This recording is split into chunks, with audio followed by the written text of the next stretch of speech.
ভাইকেও আমার অন্তরের অন্তঃস্থল থেকে কৃতজ্ঞতা জানাই, তিনি আজকে আমার এই মঞ্চে উপবিষ্ট হয়েছেন।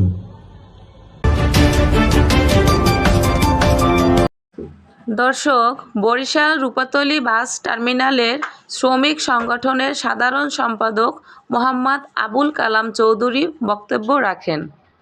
বিসমিল্লাহির রহমানির রহিম।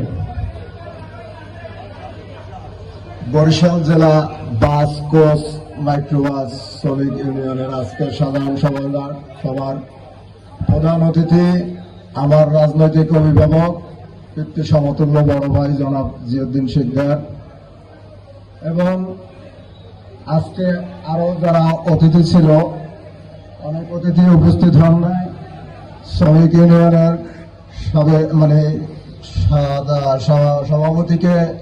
সভাপতি সহ মঞ্চে উপবিষ্ট অন্যান্য যারা আমার মুরব্বীল একরাম আছেন, সবাই আমার জন্য দোয়া করবেন এবং সামনে যারা আছেন সবাইকে সহ আসসালামু আলাইকুম।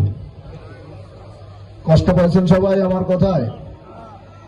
সালামের জবাবটা একটু জোরে দেন না ভাইয়া। আলহামদুলিল্লাহ, আলহামদুলিল্লাহ। তো দশমিলে করি কাজ, হারে যেতে নাহিলাজ। আজকে মূল সাধারণ সভার উদ্দেশ্য অত্র শ্রমিক ইউনিয়নের 8 বছরের রিটার্ন দাখিল হয় নাই, সেই রিটার্ন মওকুফের জন্য আপনাদের সবাইকে আজকে এইখানে একত্রিত করে একটা সাধারণ সভা ডাকা হয়েছে। আপনারা কি কষ্ট পেয়েছেন এতে? এই সংগঠন কার? এই সংগঠন কি আমার একার? সভাপতির একার? আমার অন্যান্য কর্মকর্তা যারা আছে তাদের কি একার? যখন সবার, তখন দশে মিলে করি কাজ, হারে জিতে নাহিলাজ। তো বক্তব্য বেশি বাড়াবো না। আমি আমার শ্রমিকদের কাছে কৃতজ্ঞতা জানাই, কারণ আমার রাজনৈতিক অভিভাবক, পিতৃ সমতুল্য বড় ভাইকেও আমার অন্তরের অন্তঃস্থল থেকে কৃতজ্ঞতা জানাই, তিনি আজকে আমার এই মঞ্চে উপবিষ্ট হয়েছেন। আসলে আমরা সবাই আনন্দিত যে আজকে আমার ভাই এখানে এসেছেন।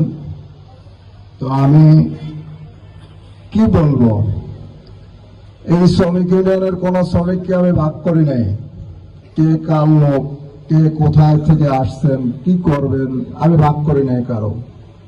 আপনারা হয়তো বা আমাকে একটু কম দেখেন স্ট্যান্ডে, শুধুমাত্র একটা কারণে, আমি চাই না আমার জন্য কেউ গালি খাক, কেউ একটা বকা খাক, কেউ একটা মন্দ কথা শুনুক। আসলে আমি এরকমেরই। আমি বিগত 15টা বছর আমার রাজনৈতিক অভিভাবকের সাথে, যদি বলা চলে 27 বছর, তবে এই 15টা বছর আমি বেশি ছিলাম আমার ভাইয়ের সাথে। খেয়ে না খেয়ে যেভাবে হোক আমি আমার ভাইয়ের সাথে ছিলাম, এখনো আছি, ভবিষ্যতেও থাকবো ইনশাআল্লাহ। বসন্তের কোকিলের মতো এদিকে ওদিকে উড়াল দেব না ইনশাআল্লাহ। তো আমি আরো একটু কথা বলি। আমি যার সাথে, যে আমাকে ছোট থেকে বড় করেছেন, আমি তার সামনে বড় হতে চাই না। সম্মান তার, তিনি যদি ভালো থাকেন আমিও ভালো থাকবো, এটি স্বাভাবিক। আমার শ্রমিকরা ভালো থাকলে আমার অভিভাবক সেও ভালো থাকবে। তো আজকে এইখানে আপনারা যারা আছেন, আপনাদের দৃষ্টি আকর্ষণ করে আমি আরো কিছু কথা বলি। কারণ আমি এই 3টা মাস, আমার বড় ভাই আমাকে চুপ থাকতে বলেছেন, আমি চুপ থেকেছি, কথাবার্তা ওরকম কারোর সাথে কিছু বলিনি।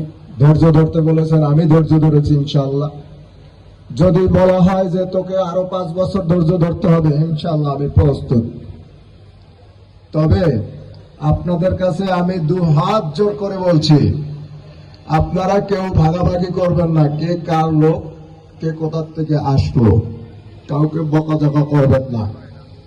সবাই 13-62 শ্রমিক ইউনিয়নের এখানে শ্রমিক। আজকে সবাই একত্রিত হতে পারে, আমিও খুব আনন্দিত। তো সামনের দিনগুলো আপনারা এক ছাতার তলে এককভাবে না থেকে সবাই একত্রিত ভাবে থাকবার চেষ্টা করবেন। কেননা সামনে দিন যত গড়ায় বিপদ অত সন্নিকটে। তো আমি চাই না যে আপনারা এলোপাথারি হয়ে বিপদের সম্মুখীন হন। কারণ আমি এই কথাটা 5ই আগস্ট একবার বলেছিলাম, আবারও বলি, এই শ্রমিক ইউনিয়নটা আপনাদের সাধারণ শ্রমিক সবার এই শ্রমিক ইউনিয়ন, সবাই একসাথে এক তালে কাঁধে কাঁধ মিলিয়ে কাজ করবেন, কোনো ভেদাভেদ রাখবেন না। রাস্তায় ডিউটি করি, গাড়ি নিয়ে যাই। আপনারা ইদানিংকালে আমি রাস্তায় গাড়ি চালিয়েছি, দেখেছি আপনারা কি অনিয়ম কি দুর্নীতি করেছেন। আশা করি এগুলো করবেন না।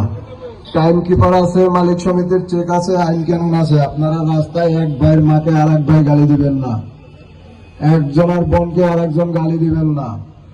এর থেকে বিরত হন, সবাই সতর্ক থাকুন। আমি চাই আপনারা ভালো থাকলে আমিও ভালো থাকবো, আমার রাজনৈতিক অভিভাবক যিনি তিনিও ভালো থাকবেন। কেননা বিচার সালিসির সম্মুখীন যতই কম হবে আমার ভাইয়ের মেন্টালিটি টেম্পারেচারটা তত ভালো থাকবে। ভুল বললাম কথাগুলো? হয়তোবা আমি কোনো একদিন আপনাদের মাঝখানে থাকবো না, তখন অনুভব করবেন যে আসলে শ্রমিকের নেতৃত্ব কি। বাইরের থেকে একজন এসে সেই জিনিসটা বুঝবে না যে শ্রমিকের জন্য কি করবে আর শ্রমিকের জন্য কি করতে পারে। তো আশা রাখি আজকে আমার সময়ও কম, যেহেতু আমার রাজনৈতিক অভিভাবক তিনি ঢাকার উদ্দেশ্যে গমন করবেন, তো এখানে আর বক্তব্য বাড়াবো না। আপনারা সবাই একসাথে এক তালে আমার সাথে একটা স্লোগান ধরেন, জিয়ার সৈনিক, জিয়ার সৈনিক, জিয়া ভাইয়ের আগমন, শুভেচ্ছা স্বাগতম। জিয়া ভাইয়ের জন্য শ্রমিক ইউনিয়ন ধন্য, জিয়া ভাইয়ের জন্য, জিয়া ভাইয়ের জন্য বরিশালবাসী ধন্য। সবাইকে আসসালামু আলাইকুম ওয়া রাহমাতুল্লাহ। ধন্যবাদ সাধারণ সম্পাদক সাহেবকে তার মূল্যবান বক্তব্য দেওয়ার জন্য। এ পর্যায়ে আমাদের সম্মুখে